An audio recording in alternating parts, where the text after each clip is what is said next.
He was absolutely coming home with me. I was drawn to Stone Cold because he has a wonderful personality. I've done many surgeries for Best Friends, and Stone and I just clicked. Stone Cold arrived at Best Friends with a very significant facial wound. We got him from one of our local shelter partners, and he had a very deep hole on the bridge of his nose. It kind of went down into his nasal cavity. He was having a hard time breathing that way. So we did refer him to a specialist. When Stone Cold arrived for surgery, he had a large defect in his nose or his nasal cavity that exposed the inner lining of his nose to the environment, and so he wasn't passing air well, and that made him susceptible to infection. We essentially cleaned up all the dead tissue and then were able to stitch it back together to close the hole.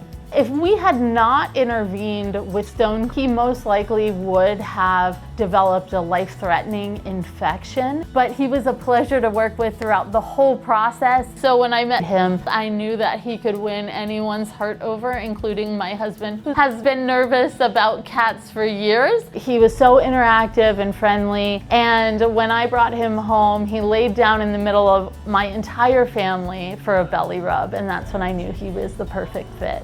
He fit immediately into our daily life of pure chaos of having 2 young children, 2 dogs. He loves to play with the string feather toy with my son. I wake up every morning and they're chasing each other around the house. And then I even find him napping on my husband's chest pretty routinely. He likes jumping on counters, trying to be a part of our meals, and then interacting with our dogs.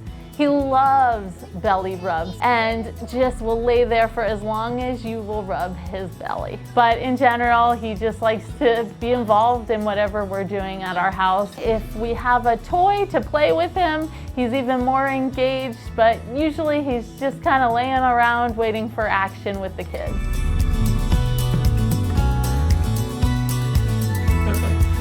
Got it. Well,